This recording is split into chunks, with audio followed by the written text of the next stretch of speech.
Hali mtazamaji Global TV, mimi naitwa Korumba Lebabas kutokea HQ ya Global TV kanda ya kaskazini. Tuko na mahojiano maalum kwenye Arusha Icon. Ukitazama sura iliyopo upande wangu wa kushoto, kwako upande wa kulia ni ya wanasiasa ambaye amejizolea maarufu kuelekea katika uchaguzi mkuu wa 2025 Oktoba 29. Anafahamika kwa jina la John Lema. Yeye ni mwakilishi wa nafasi ya ubunge, kwa maana ni mgombea ubunge wa chama Chauma katika jimbo hili la Arusha mjini. Yeye ni Arusha Icon kwa sababu ya kupeperusha bendera ya chama hicho, lakini pia ni mwanasiasa ambaye ana historia ndefu. Hadi leo hii anapata nafasi hii ya kupeperusha bendera katika chama hicho cha Chauma, lakini miezi kadhaa iliyopita alitrendi baada ya kuonekana anaomba picha na mgombea wa Chama cha Mapinduzi. Atatueleza aliomba picha au mazingira pia yaliruhusu au yalipelekea yeye apige picha na mgombea huyo. Lakini watu wengi wanaona kama Arusha hivi mgombea ni mmoja tu wa Chama cha Mapinduzi, lakini yeye atatueleza hapa yupo, na kama yupo, je, amefanya kampeni au anaendelea kufanya kampeni kwa kiwango gani? John Lema. Naam. Una undugu na God Bless Lema? Ni mwana huko mwenzangu. Kwa hiyo sasa hivi ukiwa Lema ni lazima uwe mwanasiasa au imetokea tu coincidence? Hapana, siasa ni kupambania maisha ya Watanzania. Tumebarikiwa tu Lema kuwa na moyo ule wa kuisaidia jamii. Okay. Wewe ni miongoni mwa icon wa Arusha, kwa maana ya ukisimama hivi watu wanaziona siasa za upinzani wa Arusha kwa kipindi hichi kupitia chama cha Chauma. Labda awali ulikopo kwenye chama gani ambacho labda kilikutambulisha pia kwa watu wanafuatilia siasa? Asante. Mimi nimekuwa Chadema toka 2013 mpaka mwaka jana nikaamua kuingia kwenye chama cha ukombozi wa umma Chauma. Na kwenye chama cha demokrasia na maendeleo Chadema ulihudumu kama mwanachama wa kawaida au kuna nyadhifa ambazo ulizipata ambazo zilikutambulisha zaidi? Nimewahi kuwa katibu wa kata ya Muriet na nimewahi kuwa afisa wa kanda ya kaskazini kwenye organization uchaguzi na mafunzo, kwa maana ya mikoa minne: mkoa wa Manyara, ya Arusha, Kilimanjaro na Tanga. Movement ya kuelekea Chauma ilikuwa hizi ni siasa na yote ni majukwaa. Ukiona jukwaa hili milango imefungwa, basi unatafuta jukwaa la kusemea, kwa sababu lengo ni kumsaidia mwananchi. Ilikuletea madhara au faida kiasi gani ile picha ambayo ilionekana huko na mgombea wa Chama cha Mapinduzi, alafu Chama cha Mapinduzi ndo kama waliposti zaidi kwamba mgombea wa upinzani anaomba picha na mgombea wetu? Unajua sisi wengine ambao ni Wakristo, ukiombwa jambo hekima tu inakuongoza. Sasa wengine picha ya mgombea kwao ni kiki za kisiasa, na namshukuru Mungu niliombwa picha, nimetoa, na watapiga picha nyingi baada ya kutambulishwa kuwa mbunge wa jimbo la Arusha mjini. Aliomba picha pale ni wao wa CCM, sio wewe? Ni wao, sio mimi. Na ni mgombea yule wa chama kile ama wapambe wake? Wapambe wake waliniomba, tunaomba basi upige picha kwa ajili tu ya kuonyesha mshikamano, na mmekutana wote mkichukua form, na mkurugenzi alikuwa anajua lazima nichukue form, akaniita anambia mtu njoo uchukue form, lakini pigeni picha ya pamoja basi hata mmekutana. Ngambia ina shida. Mkurugenzi wa uchaguzi. Yes. Kumbe picha ilikuwa ina jambo lao.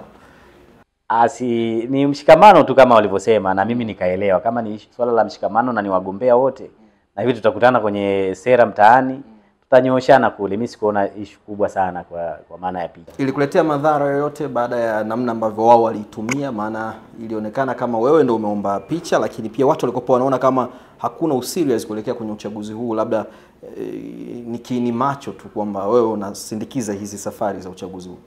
Ni tafsiri iliyopelekwa. Nadhani aliyetengeneza kichwa cha habari cha ile picha, yeye ndo aliamua kutengeneza tukio liwe la tofauti kidogo. Maana alisema nimeomba picha, kitu ambacho kwa jamii hakikupokelewa vyema. Lakini baada ya kupita, sasa mimi napita sana nyumba kwa nyumba, baada ya kupita watu wanafurahia kwa sababu wanasikiliza sera, wanasema kumbe ilikuwa tu ni michezo ya kisiasa na hao wamezoea kufanya hivyo. Kwa hiyo sisi kama kijana wetu, sisi tunakusikiliza na tunakuamini. Mchakato wa Chama cha Demokrasia Makini kwa maana ya Chauma, Chama cha Ukombozi wa Umma, yes. Mchakato wa Chama cha Ukombozi wa Umma kukuteua kuwa mbunge wa jimbo la Arusha, ulifuata michakato ipi ambayo ilikufanya wewe ulionekana wewe kwa sasa ndiye unastahili zaidi kuwa mgombea katika jimbo hili la Arusha?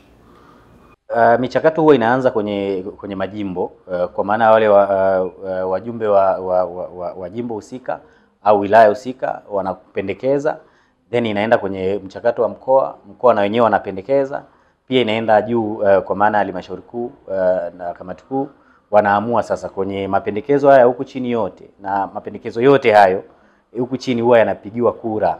Kwa zile kura kwamba mmegombea watatu, mmegombea wanne, mwenye wingi wa kura ina maana ndo anakubalika. Kwa hiyo wanapopendekeza wanapendekeza kwa kutumia mfumo wa kupiga kura. Kwa hiyo juu wanachokifanya wanaangalia taratibu nyingine na sifa nyingine, basi wanakupa wewe kama mgombea. Kwa hiyo mimi nilipitia michakato hiyo. Wakati unapitia huo mchakato huo, vyama vipi ambavyo mlikuwa mnavitathmini kama hivi ndio vyama ambavyo vitawasumbua kwenye huo mchakato wa kuomba kura kwenye kampeni na vitu hivi? Kwa vyama ambavyo vimeshiriki uchaguzi, kusumbuliwa kwa maana ya kutakuwa kuna kaushindani, yani kwamba tukitazama hivi mshindani wetu mkubwa labda ni CUF, ACT Wazalendo ama Chama cha Mapinduzi. Mlikuwa mnamuona nani hasa kwamba kwenye kwenda majukwani kuna disera? Mwanzoni tulikuwa tunaona washindani wote kuwa ni washindani. Kwa tulimchukulia mtu kwa uzito sawa. Wanasema raha ya ngoma ni uingie uicheze. Sasa na mpiga ngoma ikiwa inapigwa ile ngoma mkiwa watu wawili watatu ndo mdundiko unapendeza zaidi, si ndio? Sasa ukicheza peke yako sana, sio kwamba utacheza ile ngoma, utaicheza, lakini unajiuliza huyu ambaye hataki kucheza ngoma na ni mcheza ngoma ana nini? Kwa hiyo inatupa alert fulani, inawatia mashaka, inatutia mashaka na tunazidi kwenda nao vizuri. Sisi watoto wa mjini hapa, kwa hiyo tunajua kwamba chochote kitakachokuja nje ya mfumo wala tuko tayari kwa ajili ya kukipokea. Kwa vile hawapo kwenye kuzitafuta hizi kura, mimi nakuhakikishia hayupo mgombea mwingine ambaye anaweza akapata kura nyingi kunizidi mimi. Yaani mwenye uhalali wa kusema mpiga kura anataka nini au anasema nini ni mimi ambaye nakutana nao. Sasa wewe ambao umekimbia, huo uhalali unautoa wapi? Mimi sasa hizi umeona nimevaa buti. Sasa hivi nimetoka mtaani. Wanakwambia wewe pambana, tuko na wewe, tuko pamoja, tutakuchagua. Maana tulikuwa tunategemea tupate uwakilishi wa aina yako. Kwa hiyo huyu anaeleza kwamba hao wanaokuambia hivyo ndio wamemwambia kwamba ondoka, kasaidie sehemu fulani, sisi tunakuelewa. Tumtafsiri vipi kupitia? Wananchi wa Arusha nimekwambia ni watu wanaojua siasa na harakati. Wanaweza kukuona wewe ni boya, wakakwambia sasa wewe kura zako zipo tayari, toka nenda. Wamesha kujua ni mgeni kwenye jimbo letu. Kwa hiyo huenda ni njia tu za wananchi kuweza kupata kiongozi wanayemtaka. Kama utaambiwa kura zako ziko tayari, ondoka na hazijapigwa, unless basi hao wananchi kama walishaitwa wakapiga kura. Lakini kama ulihakikishiwa na watu wa huko pembezoni kwamba kura zako ziko tayari, wanakudanganya vile vile. Hadi hivi sasa una mashaka yoyote juu ya uchaguzi huu kwamba huenda usikupe majibu ya haki? Sijapata mashaka, ila ninasikitika tu kuona aina ya wanasiasa ambao, aina ya wagombea niliowekewa. Kwamba inakuwaje sasa kama game iko hawaichezi. Yaani sasa na Simba na Yanga, timu moja iko uwanjani, sawa? Refa yupo, lakini timu haipo, lakini timu inakwambia sisi tutashinda game, anashindia wapi sasa? Mimi niko uwanjani, kuna angalau basi hata kuna pointi naweza nikapewa za utaratibu. Sasa wewe haupo, umekimbia. Kwa hiyo kwa mfano dakika 90 zingekuwa zimeishia hapa, wewe ndo mshindi. Mapema sana. Wengine hata ningetangazwa hata wao hawapo. Wakati wanajipanga kuja uwanjani, yes, wanakuta game tayari imeshaisha, sisi tunashangilia mtaani. Watu wanawatafsiri vipi mnavoenda, mnasema mnatokea Chauma kwa sababu Arusha ilikuwa inaonekana ni ngome ya Chadema kwa muda mrefu, na wewe umehudumu muda mrefu kama kiongozi wa Chadema. Sasa unaenda kuwahubiria habari za Chauma. Wanapokeaje? Mapokeo ni mazuri. Tena huwa wanasema tulitamani hawa mabwana wasiende wenyewe. Kwa sababu wanaamini hawaamini sana kwenye kususa uchaguzi. Wanakasirika sana kuona kwamba kuna ambao wamejiweka pembeni. Of course tunawaelewa. Walijiweka kwa pembeni kwa sababu ambazo wao waliona kwa mashiko yao hawatashiriki.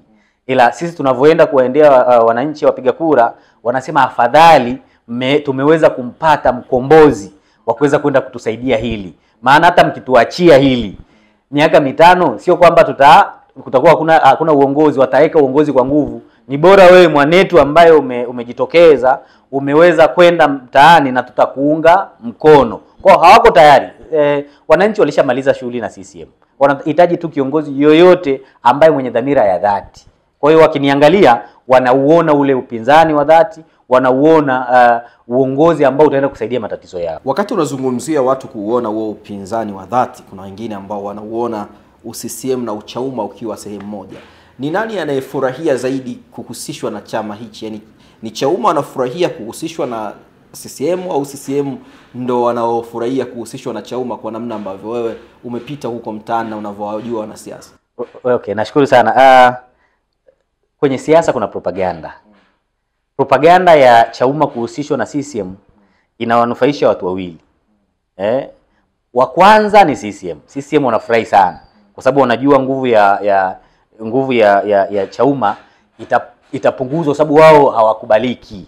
Yaani mtu yeyote atakayehusishwa na CCM ni mtu ambaye ataonekana atadharaulika. Kwa hiyo mtu wa kwanza anayenufaika ni CCM. Wa pili ni wale wapinzani wetu kisiasa. Wapinzani wetu kisiasa wanaamini Chauma ikiungwa mkono na wananchi, sawa, wao watapoteza nafasi au wao wataonekana sio wapinzani tena halisi. Kwa hiyo kutakuwa kumenyanyuka wapinzani wengine, hasa sisi vijana wengine, sawa. Na hii kuhusishwa ni njia za kutuvunja tu moyo. Lakini wananchi wanatupa moyo, nasema bwana, sisi tunakufahamu, sisi tunawajua nyie, lakini kwa mimi John Benjamin Lema sitashiriki chochote kinachohusiana na CCM. Sitashiriki chochote ambacho kitawafanya wananchi washinde kupata wakilishi makini na wakilishi sahihi. Nataka kuuliza maswali yenye pande mbili, yani yana hasi na chanya, au yana faida na hasara. Hadi sasa hivi unahisi mmefanikiwa kwa kiwango gani kama Chauma kwenye kampeni? Alafu baadaye nitakuuliza kinyume na hicho kwamba mmeshindwa kwa kiwango gani hadi sasa hivi kuelekea kwenye uchaguzi mkuu kupitia hizi kampeni ambazo mmefanikiwa. Kwenye kampeni changamoto ni nyingi. Kuna rasilimali fedha, kuna rasilimali watu. Ni kweli Chauma imeanzishwa 2012. Lakini Chauma ilikuwa haina mizizi mingi. Sasa sisi ambao tumesogea kwenye Chauma ni muda mfupi sana, na ukijaribu kama unaifuatilia siasa ya Arusha, Chauma haikuwa na watu wengi sana wa kuweza kuengage sana kwenye kampeni kipindi cha uchaguzi. Ila ndani ya hii miezi mitatu ambayo sisi tumeingia Chauma, tumeweza kukipandisha sana chama, tumeweza kupata wagombea, tumeweza kusimamisha wagombea wengi sana. Na hapa tu Arusha mjini tuliweza kupata wagombea watiania kwa maana wagombea, lakini waliweza kupitishwa wamekuwa 7 tu, lakini sio haba, hawajai kuwa hao madiwani 7. Umeona? Hata kwenye upande wa ubunge tuliweza kusimamisha majimbo yote. Ila paka sasa nadhani wako wagombea ubunge wa 4. Kwa hiyo tumeweza kukua kwa kiwango fulani kizuri. Baadhi ya wagombea wanatokana na chama chako kwa nafasi ya ubunge. Kabla sija kuuliza hilo swali, huwa mnapata orientation course ya kwamba ukiwa kama mgombea, misingi ya kuzungumza, ya kuomba kura na kampeni zetu ziwe hivi kwa jumla kwa Tanzania nzima? Huwa mnapata hiyo? Yeah, tunapata. Na katika hiyo course au hicho mnachopata, hayo mafunzo mnayopata ya namna ya kunadi sera zenu, huwa mnaelezwa kwamba ni sahihi kuwaombea kura viongozi wa Chama cha Mapinduzi? Swala la kura ni la utashi wa mgombea mwenyewe. Sawa? Chama kama chama kina wagombea wake. Sisi tuna mgombea rais, tuna makamu wa rais, tuna wagombea ubunge, tuna madiwani, sio? Sasa kwa akili tu ya kawaida, ukimkuta mgombea wa chama A anamuombea kura chama B na ile hali ana mgombea wake, hapo patakuwa kuna shida. Hiyo shida hamuelezani kwenye vikao, hata kwenye magrupu yenu kwamba wewe mgombea Dar es Salaam, nimeona hiyo imejitokeza, lakini pia jibu hilo alafu nitakuja la mgombea wenu urais na yeye pia limenitafakarisha. Huwa hamshauriani kwa sababu ni mara 2 mara 3 unakuta ni mtu huyo anaendelea anaomba kura labda za mgombea urais wa Chama cha Mapinduzi au wa chama kingine. Hamjadiliani kwenye vikao vyenu? Sasa kwenye seminar focus ni kwenye kutafuta kura za chama. Mnasahau kwa. Sasa maonyo yapo, changamoto ya kampeni na hujui mtu ameongea kwenye muktadha gani. Sasa ndio maana nashindwa kwenda straight kwa sababu sijasikia hicho ambacho anachokisema. Kama ni mtu alikuwa anaomba kura straight kwamba namuombea mgombea A kura, mumpe huyu msimpe yule, hapo lazima patakuwa pana changamoto. Na kwa utaratibu za chama ziko sehemu za disciplinary measures zile watazitumia. Okay. Uwepo wa Salim Mwalimu kama mgombea urais wa chama cha Chauma mnafaidikaje nyinyi kama wagombea na mnaathirikaje pia kama wagombea? Faida ni nyingi kuliko hasara. Sasa nataka hizo hasara chache. Faida chara nazo. Hasara unajua taifa letu bado linaamini kwenye kwenda na watu wazima sana. Sawa? Ndio maana unaona sasa tunavyokuwa sisi vijana zaidi tunapambana kuwaelewesha watu kwamba sisi sasa ndio tunatakiwa tuende kwa lijenge lile taifa. Sasa kwa ule muonekano wake wa ujana, unalifanya taifa kwamba wale ambao wanaweza kutumia siasa chafu kwamba hawa vijana bado hawajaiva, wasubiri kwanza. Ndio hivyo inatumika kwenye upande wa kina mama. Kwa hivyo inaonekana kina mama hawezi kutawala ili taifa letu kwa sasa. Sasa kwa nini nimesema hilo? Nimesema hilo kwa sababu kunakuwa kuna dhana potofu ya kuelekea vijana na kina mama. Sasa yule ni kijana. Okay. Kwa hiyo na mimi ni kijana. Kwa hiyo nikipita jinsi wanavyomchukulia yule kijana, wakimchukulia positive, hata sisi wengine tunachukuliwa positive. Wakimchukulia negative, kwa sisi wengine wanatuchukulia negative. Lakini kwa vile sasa mtu binafsi yeye ana traits zake, ana sifa zake binafsi. Sasa ndo wanakuja wasema mbona kijana yule amefanya vizuri, mbona huyu ana weledi, mbona yule ana weledi. Kwa hiyo sisi kama chama tuna faida nyingi sana kwa mgombea wetu wa urais. Na tuna faida nyingi kwa timu nzima ya wagombea ambao wamechaguliwa, sababu tumechagua zaidi vijana. Mna ilani ya chama chenu? Ndio hivyo. Ilani inamtaja Magufuli sehemu yoyote hayati aliyekuwa rais wa Jamhuri ya Muungano wa Tanzania awamu ya 5? Ilani inaweza isimtaje Magufuli kwa jina, lakini inaweza ikamtaja Magufuli kwa vitu ambavyo huenda tunakubaliana kwenye kwenda naye. Kwa hiyo ni sahihi kwa mgombea urais kusema kwamba nipeni, chagueni nikaendeleze kazi za hayati Magufuli. Kazi nzuri za kiongozi yoyote, hata angekuwa Nyerere, Mkapa, JK, zile nzuri kwa kiongozi makini atazichukua na ataziendeleza. Kazi mbaya zozote za kiongozi yoyote, hata angekuwa kiongozi wa chama chako, ukiziendeleza ni laana na utakiwa utakuchaguliwa kwenye jamii. Zile kazi ni ilani ya Chama cha Mapinduzi zilizofanywa na huyo kiongozi. Tafsiri yake ilani yenu inashabihiana au ni sawa na ya Chama cha Mapinduzi? Wote tunaongoza Tanzania. Na vipaumbele vinaweza kuingiliana kwa engo moja au nyingine. Kuna muda mtakuwa na vitu vyenu wenyewe na kuna muda mtakuwa na maono ya kufanana. Huyo ndiye alimpinga Magufuli kipindi wanagombea 2020 na akasema ni kiongozi asiyefaa, leta uchwara na vitu kama hivyo. Kurudi kwa wananchi na kusema ataenda kuendeleza ya kwake ambaye alikuwa anayapinga yeye, amuoni kwamba mnawachanganya wananchi? Ndio nikasema huenda muktadha wake ulikuwa si wa kumpinga Magufuli kwa 100%. Huenda kwa kuna mazuri, hata wewe ni shahidi. Magufuli hakuwa na mabaya 100%. Yapo mazuri. Ila yale mabaya hata mimi binafsi nisingeungana naye. Kwenye vikao vyenu hajawaeleza sababu ya kufanya hivi?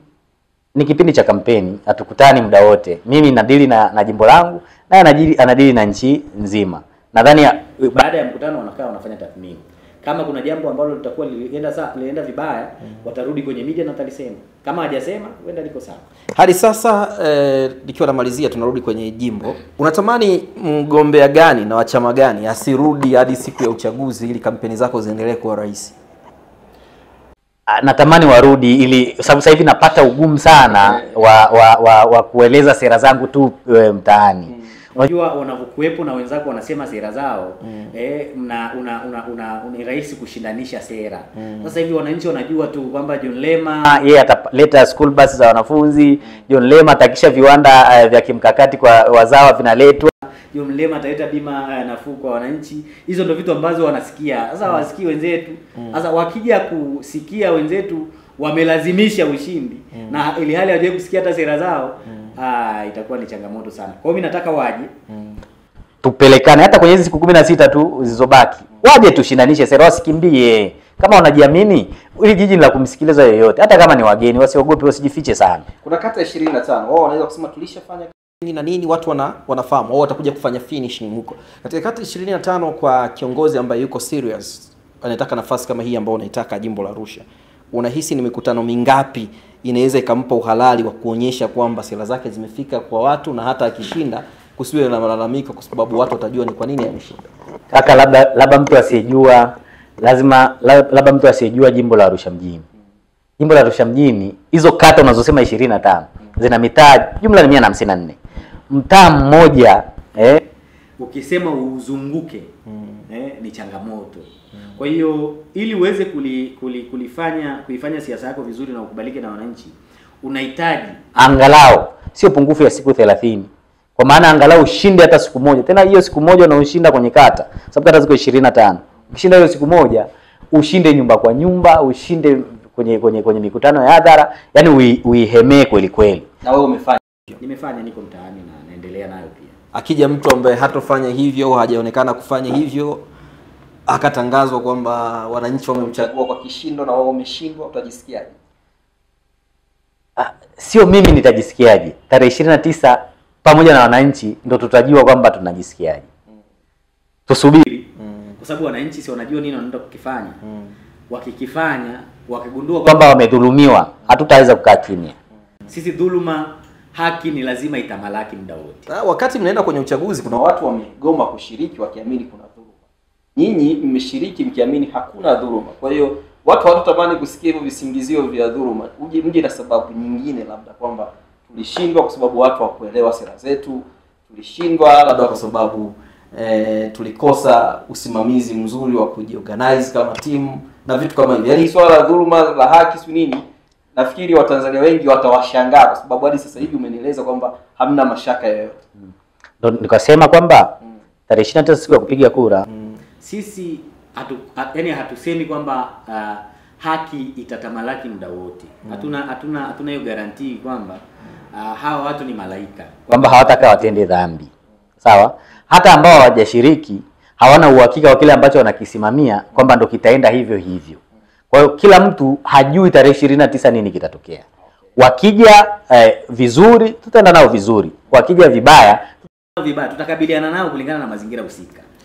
Na mgombea gani wa chama gani ambacho unaona huyu ni mgombea dhaifu kuliko wote wa 16 ambao napambana nao kwenye uchaguzi wa 25? Unasema yani huyu na mudu au huyu ndo katika sisi wote ukituweka tunaweza kusema huyu hana influence kubwa na kwa sababu 1, 2, 3. Unaweza chama chake au kamtaja jina na chama chake. Mimi sioni katika wagombea wote 15 mimi na 16. Kaka nikuhakikishie.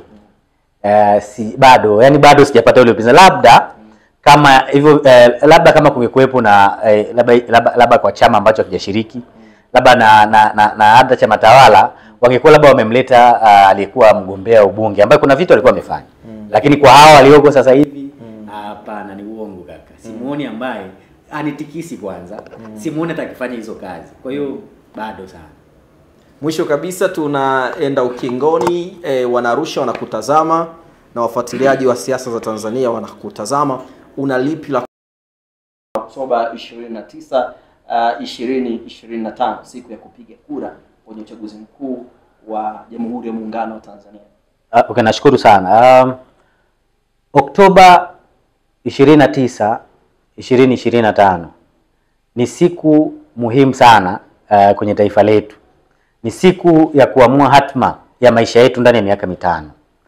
Sio siku ambayo nitatamani kuona watu wasipoenda kuamua hatma yao. Ni siku ambayo kama Mtanzania, kama mwana Arusha mjini, unatakiwa kujitokeza kwa wingi ili uende ukapige kura ya ukombozi. Nenda kapige kura yako ya ubunge, kapige kura yako ya urais, kapige kura yako ya udiwani, na uhakikishe unaenda kuchagua viongozi wa chama cha ukombozi wa umma. Hili nalisema kwa sababu ukiacha kwenda kupiga kura, ukasema hautashiriki kupiga kura, ukalala nyumbani, utakachokuwa umekifanya ni kwamba ndani ya miaka 5 basi wewe usikae ulalamike popote. Na watakokuwa wamepita kwenye hizo nafasi ni umuombe Mungu basi hao wamepita John Benjamin Lema kuwa mbunge wa jimbo la Arusha mjini. Ndio nitajua kwa nini hao watu walilala nyumbani. Okay, ilikuwa ni Arusha Icon, ilikuwa na mgombea wa ubunge wa chama cha Chauma ndugu John Lema, ambaye yeye hapa tumezungumza naye masuala kadhaa yanayohusiana na uchaguzi hasa kipindi hiki cha kampeni kwa uchaguzi mkuu wa Oktoba 29 25.